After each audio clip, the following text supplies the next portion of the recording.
going to do a very basic tutorial on how I do my thumbnails on GIMP. I do the very bare minimal to get a thumbnail up. I'm sure if I had more time, I could do a lot better on my thumbnails, but this is what I've been doing for my season highlights. First of all, we have GIMP open already, and I have the folder to my screenshots open.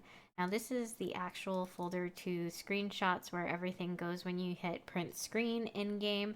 I just made a separate folder for all of the screenshots that I do Alt-Z to. Alt-Z just makes it so that the UI disappears and all you have is the character in the background. I want to use one with a light background. So since Mercy's all-star skin just came out, we'll use that. But first, let's start a file in GIMP. I'm going to start a new image. I believe it defaults to 1920 by 1080. So we're just going to start off with that. And it brings up this canvas. Now I'm going to bring back this and I'm going to grab the Mercy screenshot that I want and I'm going to drag it here.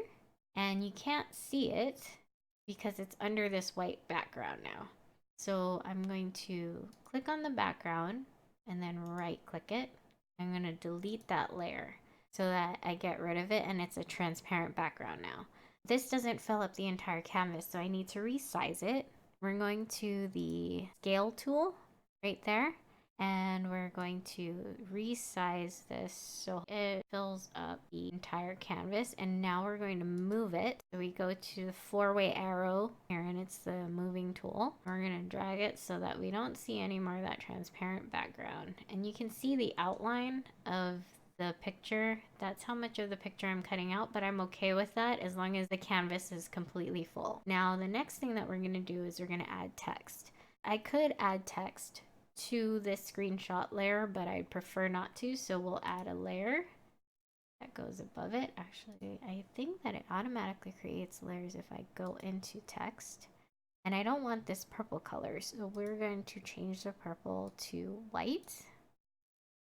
If you need to change your font, it already saved from my last project, but you can click here and you can scroll down through all of your text that you have on file, or you can just type in here and you can go big, and then it ends up bringing up Big Noodle Tilting.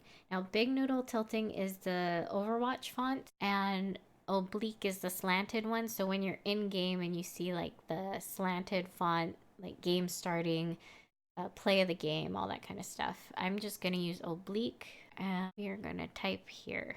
Since the video that I did an example of was season 14, we're going to do season 14 highlight.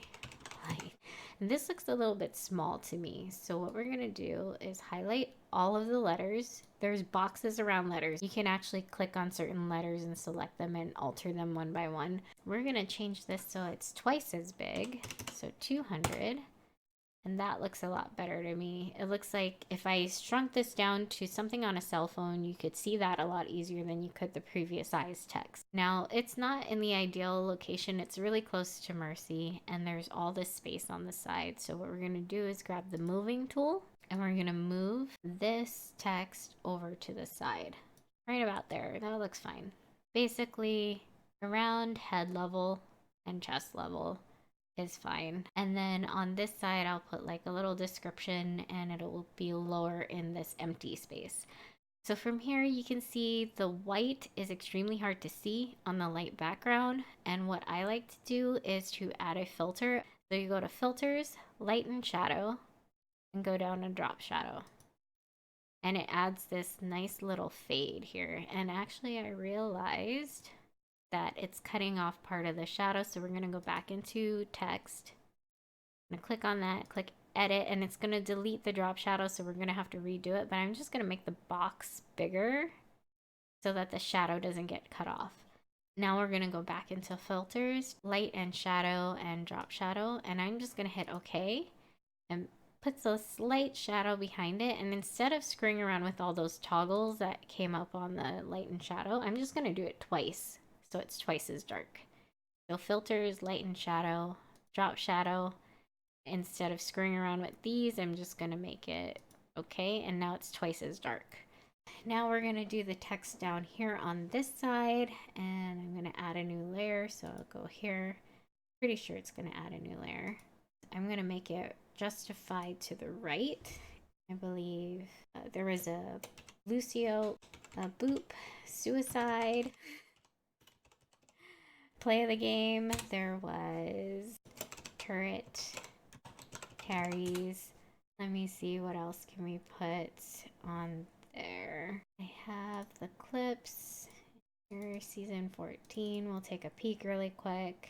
I think I had a couple good diva bombs, so I'll put diva bombs and fun times. Now, whatever you put on the bottom down here partially gets blocked, I think, with a timestamp. So it's not as important what you put down there, especially on phones. On computers, you'll probably see the entire thumbnail. I'm going to move it, so let's get the moving tool. Slide it maybe up here. We're going to edit the text really quick. I'm going to add a space, maybe 2 spaces after everything. And hopefully that'll make it so that the drop shadow doesn't go away.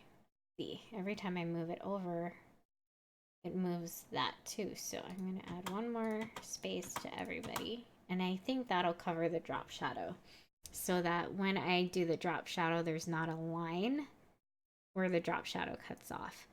Now from here, I go up to filters, lighten shadow, drop shadow once.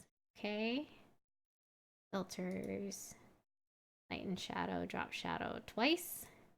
Now, okay, and it looks good. So it doesn't look like it's cut off. And I'm going to remove it because those spaces. And now it's kind of easy to see, but I'm going to go 1 step further and I'm going to add a spray. So in some other picture editing things that I've used online, there was a thing called the magic tool, and we're going to simulate that. I'm going to add a new layer, and I'm going to do spray 1 to go behind this, and I'm going to move it behind.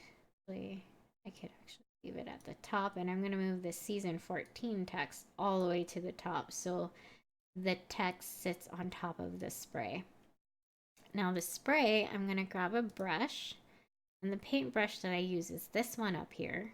There's 4 circles. I use the one with a little bit of blur on the outside. And then I have the hardness set there and the size to 200. And if you want to screenshot these settings, you can do so. I'm going to be highlighting behind this text here. I don't want to highlight with white because that's going to make it even harder to see. I recently used this purple, but if you needed to select something, you can just kind of toggle up and down and then select something like that. But I'm just going to use this one and hit OK. You're going to just spray behind the letters to make it even pop out even more. And I went a little high there. So I'm going to Control Z and start over. If I went slower, this would probably look better, but this is just an example. We're just going for passable. Round out that corner and round out that corner. Now we're going to drop it down. Create like a little box. Then fill it in. And that's how I make that more visible. Now on this side, when I first did these, I picked this purple color and the blue color randomly, and I just kind of stuck with it to keep the series consistent. So every time you saw these thumbnails, even though the picture might change, the text might change a little bit, it was the same structure and layout, and you can just recognize it. So next one, I'm actually going to add a new layer, and I'm going to name it spray 2. I'm going to put spray 2 below this layer of text. So I'm going to highlight that, and I'm going to change the color to this other blue color and hit OK. Now I'm going to highlight behind these words, and I'm just going to go straight down. Over, up, kind of trace like that, and just fill it in. Now, if you ever screw up, what's nice about doing layers is this layer doesn't affect any other layer. So if you wanted to, say, erase, say I screwed up, here, I'll screw up on purpose. I screwed up. Oh my God, I screwed up so bad. I'm just going to go to the erase tool right next to the brush, and I'm just going to sweep it over everything in that layer. Just everything. Sorry, Mercy. Spray paint in your face. I'm going to just erase everything and scrub it, and it doesn't affect that purple layer, the words there. It doesn't affect the bottom canvas, and it doesn't affect this or the drop shadow that we did to it. And then we're going to go back to the brush tool, and we're going to do it halfway nicely. When you're doing this yourself, you can take a lot more time with it and make it a lot nicer. You can pick different colors. This just happened to be the colors that I ended up landing on when I made my first thumbnail, and I just stuck with it. Bump out the corners, and that looks good. Maybe a little bit more down there.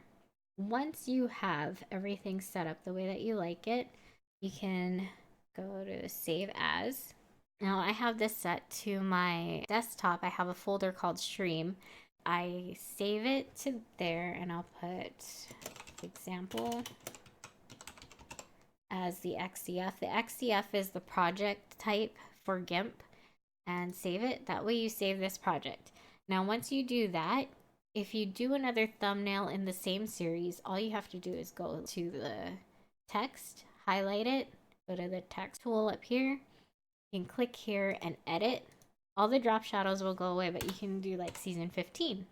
And then you can just add the drop shadows again. Lighten shadow, drop shadow once, lighten shadow, drop shadow twice, and make it dark. And then now you just change all the text or whatever, and then change the background. So you can go to screenshots again and pick a different screenshot, say Hanzo. You're going to have to resize him again, probably. I'm going to hide Mercy. See how Hanzo's there, and then you can just resize him so that he fits, and move him so that he's all in the picture, and boom, you have a new thumbnail. Now you can delete this old layer if you want to, or you can just hide it. But I'm going to actually use the Mercy one. I'm going to hide the Hanzo one, or you can just delete it, and I'm going to export it. And I usually do export as because I just like to double check where it's going. It's going desktop stream, same thing, but it's going to be a PNG this time instead of the XCF. And I'm just going to keep it as thumb example. You can change it to like season 14, season 15, save it to whatever you want and export.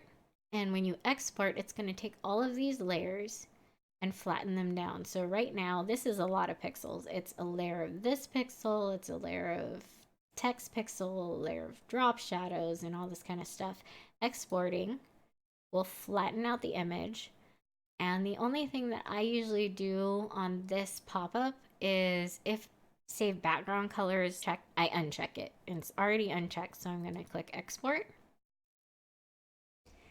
and wait for it to flatten out and make the PNG. And we'll open up the folder, and from here, the thumb examples right there. I think there it is. So now it's a thumbnail that you have saved. We can go to YouTube, and we will go to my channel. And I'm not going to actually save it to a live video, but I'm going to show you really quick how to throw it into the thumbnail section. And from here, go to videos. And I'm gonna just click on this to edit it.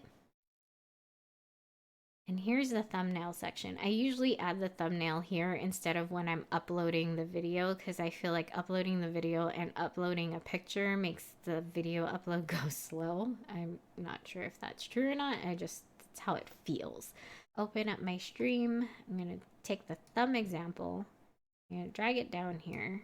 And this is the preview of what it's gonna look like to everybody else. As you can see, I don't want to make this live. If I wanted to, I could just hit save, but I'm gonna undo my change right there and then actually leave it as the Sombra thumbnail. And that is how I do thumbnails for my highlights. I hope that helped, and if you liked it and made it to the end of the video, please give me a like and subscribe. I would really, really appreciate it, and have a wonderful day. Mahalo. Bye.